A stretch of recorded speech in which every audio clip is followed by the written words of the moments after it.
Hello everyone, welcome to my channel.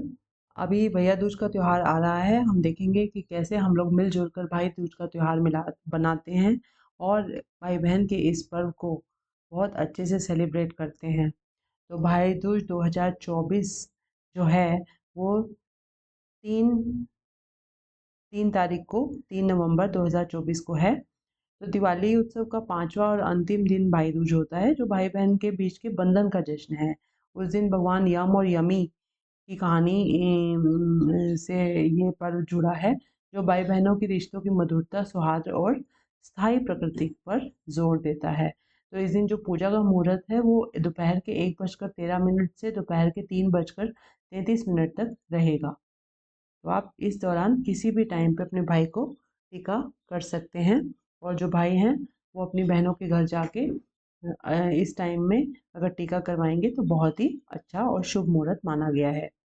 तो पंचांग के आधार पर 3 नवंबर 2024 जो कि रविवार है, उस दिन भाई दूज मनाया जाएगा। इस दिन बहनें अपने भाइयों को भोजन करने पर घर पे बुलाती हैं और तिलक करने के बाद उनकी लंबी उम्र की कामना करती हैं। तो इस पर्व से जुड़ी कई कथाएं हैं, जिनमें से एक कथा है भगवान यम और यमी की, उनकी बहन जो यमी थी उनकी।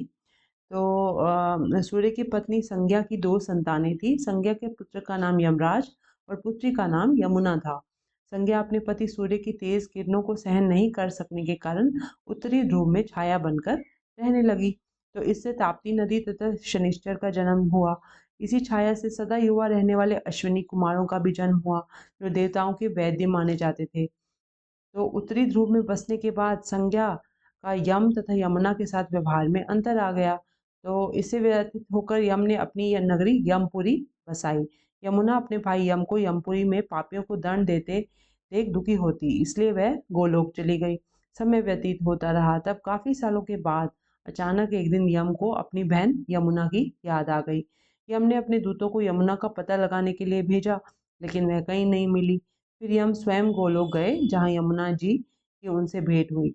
इतने दिनों बाद यमुना अपने भाई से मिलकर बहुत प्रसन्न हुई, और यमुना ने भाई का स्वागत किया और स्वादिष्ट भोजन भी करवाया।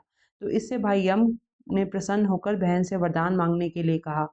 तब यमुना ने वर मांगा, हे भैया, मैं चाहती हूँ कि जो भी मेरे जल में स्नान करे वह यमपुरी नहीं जाए। यह सुनकर यम चिंतित हो गए और मन ही मन विचार करने लगे कि ऐसे वरदान तो यमपुरी का अस्तित्व ही समाप्त हो जाएगा। भाई को चिंतित देख बहन बोली, भैया आप चिंता न करें, मुझे यह वरदान दें कि जो लोग आज के दिन बहन के यहाँ भोजन करें तथा मथुरा नगरी स्थित विश्राम घाट पर स्नान करें, वे यमपुरी नहीं जाएं। तो यमराज ने इसे स्वीकार कर वरदान दे दिया। बहन भाई के मिलन के इस पर्व को अब भाई दूज के रूप में मनाया जाता है। तो इसी तरीके से एक और कथा भी प्रचलित है, जो कि भगवान श्री कृष्ण और सुभद्रा के बारे में है, उनकी बहन सुभद्रा। तो जो भगवान श्री कृष्ण हैं, अ, वो सुभद्रा जी के भाई थे। हिंदू धर्म की मान्यताओं के अनुसार भगवान ने नरकासुर का वध किया था। इसके बाद वे अपनी बहन से मिलने गए थे। तो ऐसा माना जाता है कि इस दिन सुभद्रा ने उनका स्वागत किया, आरती की उनकी। यही नहीं, सुभद्रा ने भगवान कृष्ण जी के माथे पर टीका भी किया, और कृष्ण जी ने उन्हें हमेशा रक्षा करने का वचन दिया। तो इस कारण से ही भाई दूज का पर्व भगवान श्री कृष्ण और सुभद्रा से भी जुड़ा है।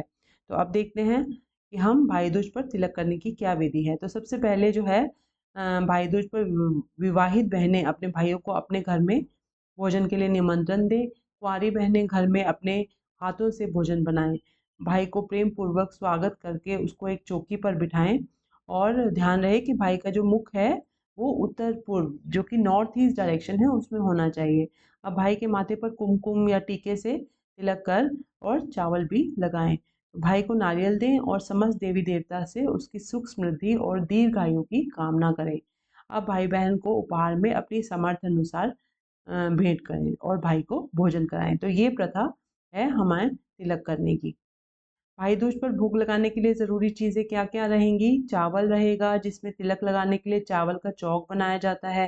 चावल जो है, ध्यान रहे कि वो टूटा हुआ नहीं होना चाहिए, पूर्ण अनाज होना चाहिए। मिठाई, भाई को मिठाई खिलाई जाती है। दीपक जो है, आरती उतारने के लिए दीपक होना जरूरी है। भाई के हाथ में कलावा भी बांधा जाता है, और भाई दूज की पूजा की थाली में नारियल ज़रूर होना चाहिए। तो भाई दूज का है आया शुभ त्योहार, बहनों की दुआएं भाइयों के लिए हजार। भाई बहन का यह रिश्ता अनमोल है, बहुत अटूट बना रहे ये बंधन हमेशा। तो इसी के साथ आप लोग अच्छे से भाई दूज सेलिब्रेट कीजिए और अपने भाइयों को विजयी होने का, विजयी भाव का आशीर्वाद दीजिए।